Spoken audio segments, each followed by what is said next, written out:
buonasera. Sono contentissimo che nonostante la temperatura di 20 gradi meno rispetto a ieri sera siate così numerosi.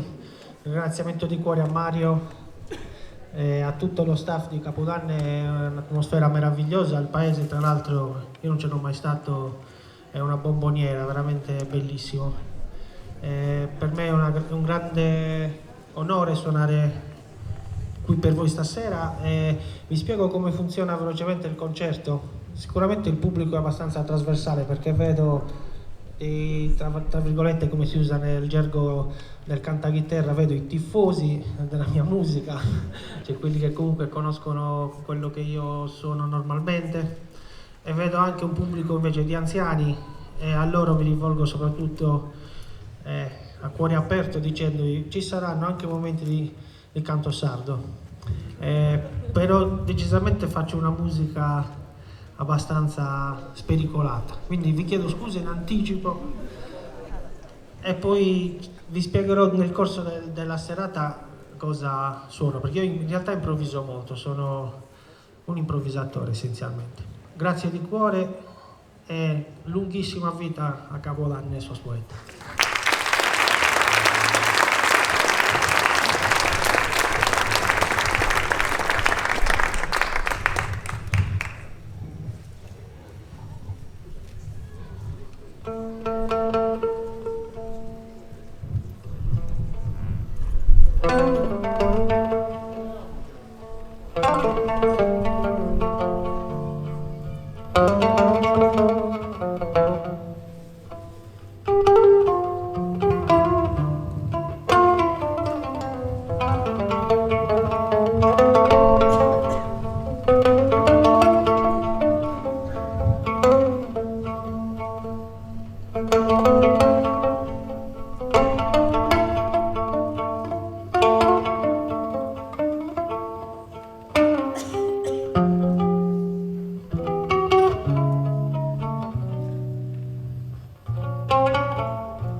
Bene, ho fatto una lunga suite iniziata con un'introduzione improvvisata, poi il Su mi e La, canto a Saposana.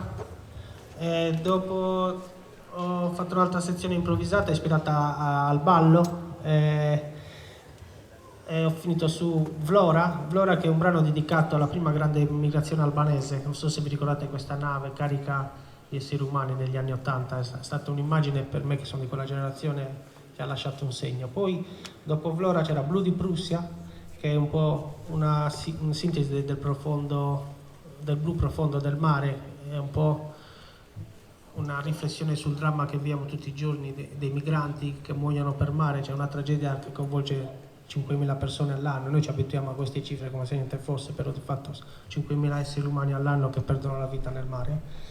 E a seguire lo Stabat Mater. Cosa c'è di più straziante che il dolore di una madre che perde il proprio figlio? Era lo Stabat Mater di Agios. Faccio adesso un'altra sezione in cui invece l'idea è mettere insieme due grandissimi musicisti, Cicchedu Mannoni e Tom Waits.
Esistiri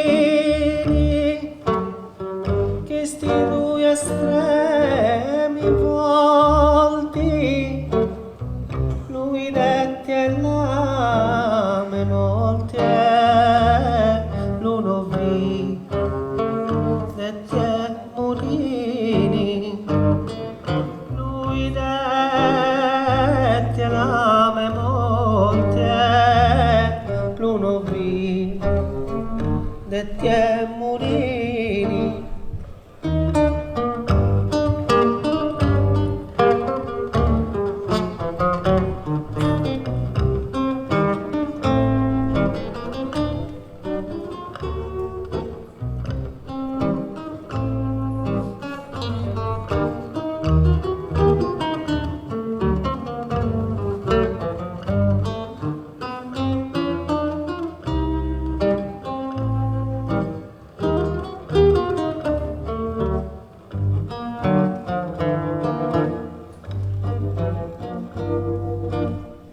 Tutte e due violenti so di due estremi che descrivo, ma così taglio presenti si dota sentino mio, ma così taglio presenti si dota sentino mio.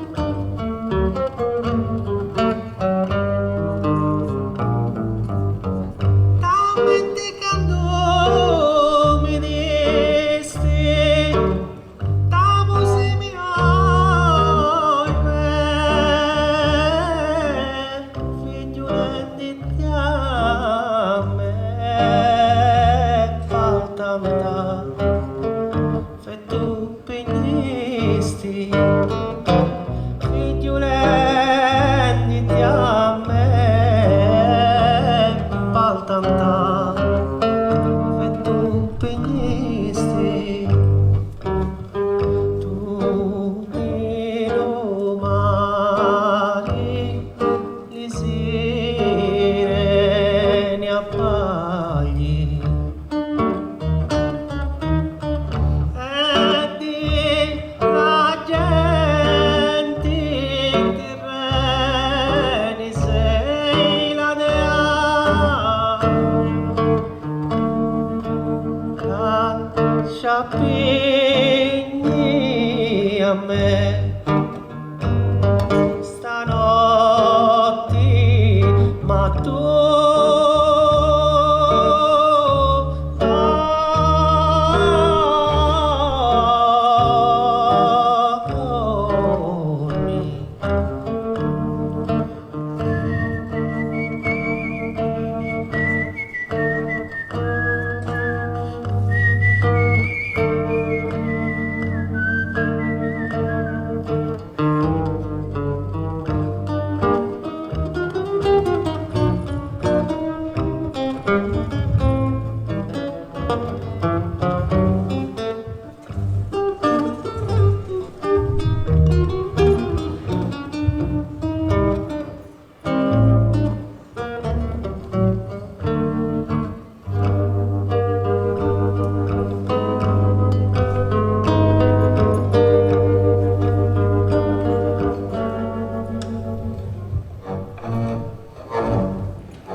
Siamo a un festival di letteratura, il testo secondo me è uno dei testi più meravigliosi, almeno la prima parte, scritti da Don Baigno Pes, grandissimo poeta del Settecento gallurese. Non si può resistere, non si possono resistere questi due estremi forti, lui dette la mia volta, lui noi dette morì, vederti la mia morte e non vederti e morire. Tutte e due violenti so di due estremi che descrivo, molgo si taggio presenti, si tutta senti non vivo. Tutte e due sono violenti gli estremi che descrivo, muoio se tu sei presente, se tu sei assente io non vivo. Un prete, alle sorelle di prima, un prete è un grandissimo amatore, doveva essere Don Baigno.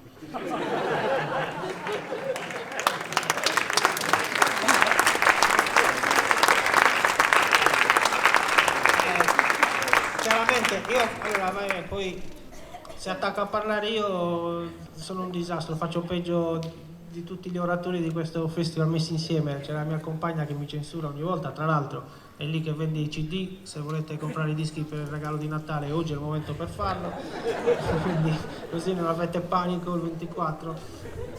Allora io ho avuto una grandissima opportunità, quando avevo 23 anni ho conosciuto Giovanni Scano, noto Tres Ballas, grandissimo chitarrista, il fratello di Mario Scano, la grande leggenda del cantachitarra, e ho fatto a bottega 10 anni e ho anche una foto in cui lui suona questa chitarra.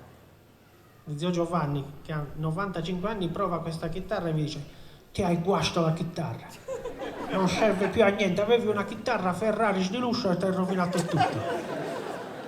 È stata l'esperienza più bella della mia vita, anche perché lui era un grandissimo conoscitore della Bibbia e mi raccontava come fosse successo prima in strada, cioè, tipo la nascita di Forza Italia è stata bellissima, era riuscito a giustificarmela con la Bibbia, cioè, è incredibile. C'era per esempio E un giorno erano camminando Pilato e Caifa. Oh, ciao Pilato, ciao Caifa. Ragionava così lui, no? Ascolta, ti devo parlare. Stiamo perdendo voti, il partito religioso non riusciamo più a avere voti. Oh, sì, sì, è così. E cosa possiamo fare? Ascolta, siccome domenica io devo mettere due ladroni in croce, possiamo mettere una croce in più e vedere un po'. Ma perché? Perché c'è questo figlio di Dio che è un fenomeno, è sempre pieno di gente a sentire quest'uomo quanto parla bene. Il popolo ci sta andando lì anziché venire dalla nostra parte, capito? Dobbiamo cercare di portare la nostra parte. Insomma, arriva la domenica, lo mettono in croce a questo figlio di Dio. Un disastro, 3 giorni piovendo è stato, Paolo. Hai capito? C'è scritto nella Bibbia, Paolo, è la verità. Insomma, a quel punto hanno messo una lastra di granito per non farlo uscire il figlio di Dio. Gesù, un calcio ha rotto in due la lastra di granito. E lì si è capito che era veramente un figlio di Dio. Allora quelli del partito religioso piano piano si sono messi d'accordo, hanno fatto questa Pasqua di Risurrezione. Si sono messi d'accordo però, capito? E così è andata questa cosa. Allora il partito religioso è venuto aumentando nuovamente i voti, poi si sono cambiati il nome in Forza Italia e non li butta giù più nessuno. Questi erano i ragionamenti di Giovanni Scano a 95 anni. Ambasciatore non porta pena. Perché ho detto questo? Perché comunque potete immaginare un musicista che, come me, per 10 anni studia la tradizione con un vecchio maestro, poi mi tira fuori questo attrezzo, che vi spiego veloce come funziona e la smetto di parlare. C'ha un martelletto da pianoforte, i martelletti, avete mai visto un pianoforte come funziona? C'ha i martelletti, no? Uno schiaccia il tasto e il martello colpisce le corde. Questa sono cavi di bicicletta e i martelletti sono collegati a queste pedaliere, per cui con i piedi io faccio le parti di basso. Poi c'ha delle piccole lichette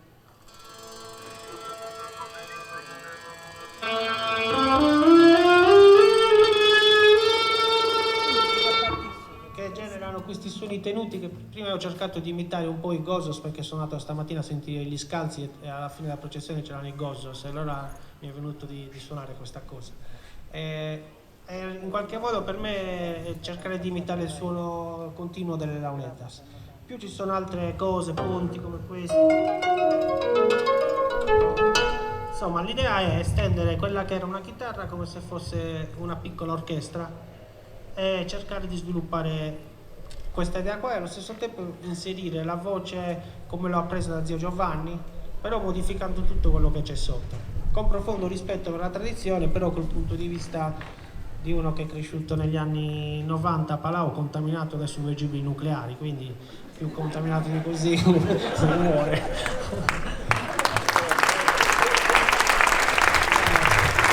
Grazie, faccio un ultimo brano, perché non so che ne sono, non vorrei togliere tempo, tra l'altro vi invito, anche se c'è freddo, a seguire il bellissimo concerto nell'altra piazza, poi mezzanotte.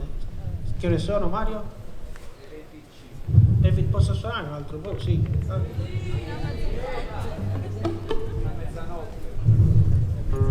Fino a mezzanotte? C'ho mezz'ora. Allora che bello.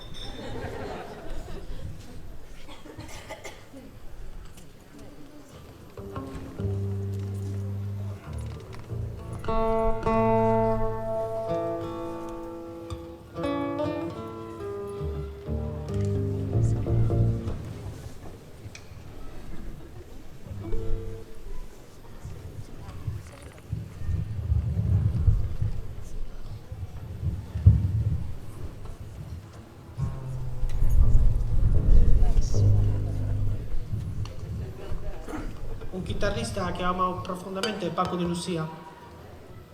Vivo a Barcellona da 11 anni e 2 giorni fa sono stato a Portoflavia. Questo brano si intitola Portoflavia, è dedicato a Paco, è un ibrido fra il flamenco e cioè, è quello che è rimasto a me dell'ascolto della sua musica. Grazie.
brano a cui sono legatissimo è Mascarato, perché sintetizza un po' tutte le tecniche estese che io utilizzo per suonare questo strumento. Avete capito? Cioè, si usa come un violoncello, come una chitarra, come uno strumento a percussione, come una batteria, perché io uso costantemente i pedali.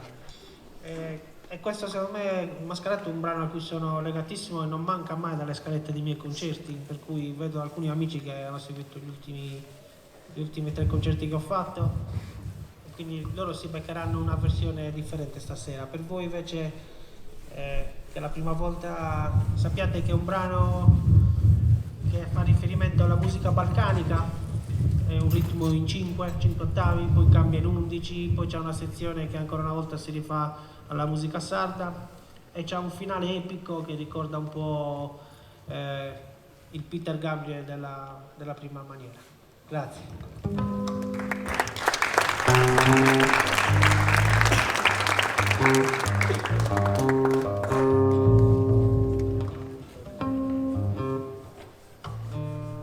Una cosa importante, ieri ho sentito sul contratto del Sere che ancora una volta, secondo me è uno dei canti più belli che ci sono in Sardegna, grandissimo, davvero, è unico, è bellissimo.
al mio maestro, a Tio Anne, e chiudo come si faceva un tempo in piazze come questa, senza amplificazione, a Santiga, con saghiterra, a voce sola.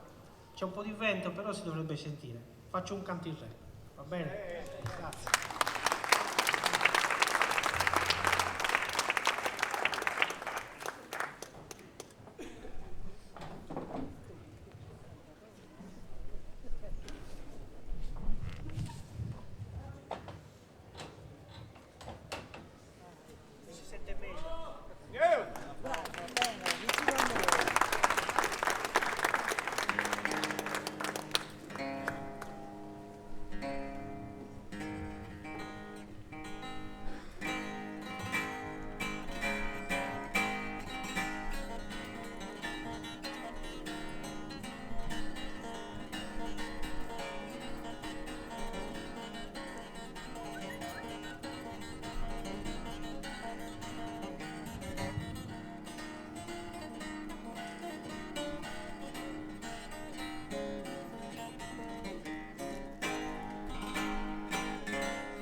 sai lo che